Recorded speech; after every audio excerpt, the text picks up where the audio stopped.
Hallo und herzlich willkommen bei Gartenzeile. Heute haben wir einen Vertikutierer-Test für euch. Und zwar geht es um einen elektrischen Vertikutierer von Einhell, den RG SA 1433. Wie der Vertikutierer abschneidet, erfahrt ihr in diesem Video. Viel Spaß!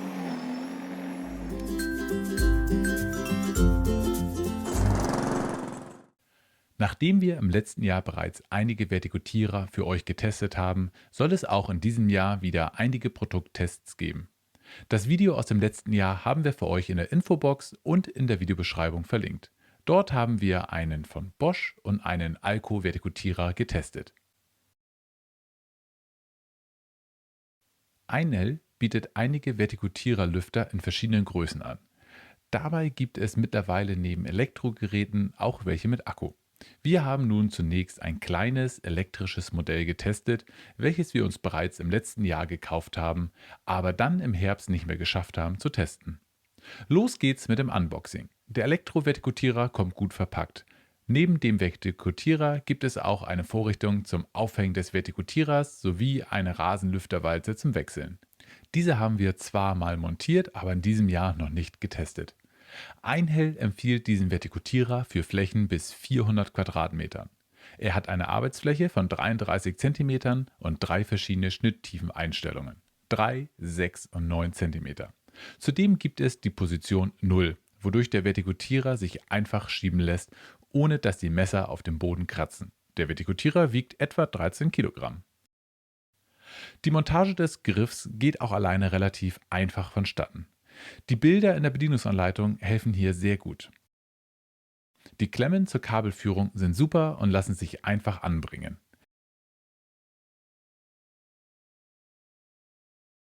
Mit dabei ist auch ein Sechskantschlüssel zum Wechseln der Walze, den man an den Vertikutierer klippen kann.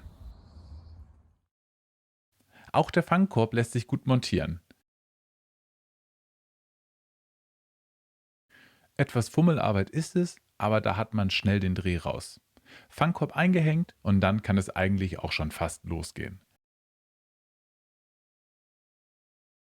Nach etwa 10 Minuten war der Vertikutierer komplett aufgebaut und betriebsbereit. An den 4 Rädern kann man jeweils durch Heranziehen des Reglers die 4 verschiedene Positionen einstellen. Es ist darauf zu achten, dass dies bei allen 4 Rädern gleichmäßig eingestellt wird. Wir haben auf Schnitthöhe 1 vertikutiert, was einer Schnitttiefe von 3 mm entspricht. Position 2 und 3 würden 6 bzw. 9 mm tief in die Grassohle eindrehen. Position 0 ist zum Schieben des Vertikutierers gedacht. Der Griff lässt sich ebenfalls in der Höhe verstellen und ermöglicht so stets ein angenehmes Arbeiten. Hat man eine Fläche von 400 Quadratmetern, ist dies durchaus sinnvoll. Auf unseren 30 Quadratmetern war dies nicht ganz so entscheidend. Die insgesamt 20 Messer machen einen guten und stabilen Eindruck.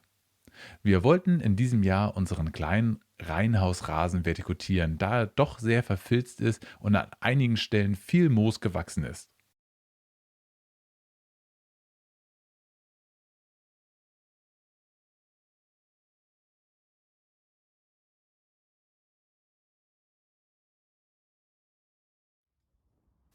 Nachdem unser Kabel aus dem Schuppen geholt haben und angeschlossen, kann es endlich losgehen.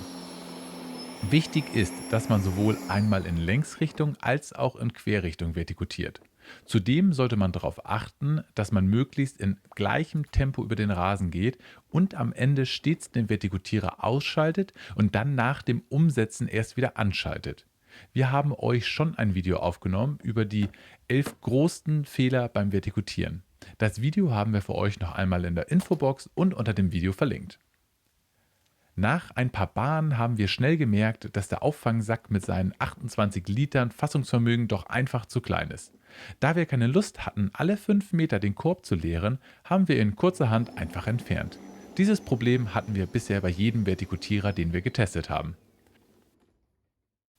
Der Vertikutierer lässt sich gut über den Rasen schieben und verrichtet eine gute und gleichmäßige Arbeit. Etwas nervig ist natürlich das Kabel. Mittlerweile gibt es auch schon einen Akkuvertikutierer von Einhell, der da vermutlich besser gewesen wäre. Allerdings auch etwas teurer als die Elektro-Variante.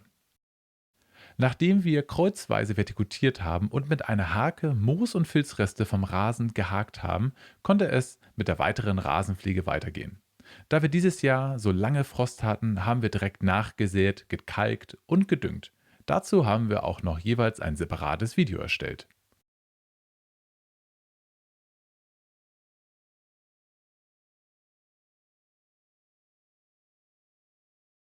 Nach dem Vertikutieren solltet ihr den Vertikutierer säubern. Vermutlich verschwindet er ja mindestens bis zum Herbst wieder im Schuppen.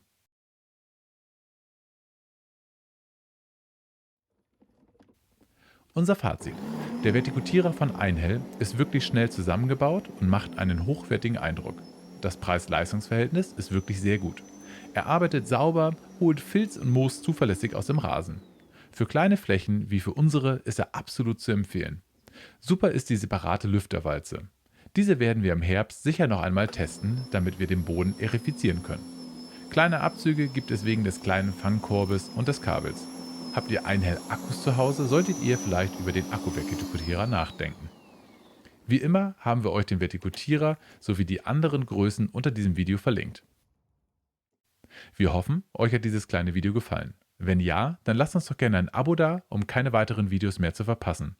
Falls du eher ein Freund des schriftlichen Wortes bist und dich für das Thema Garten interessierst, schau gerne auch auf unserem Gartenmagazin unter www.gartenzeile.de vorbei.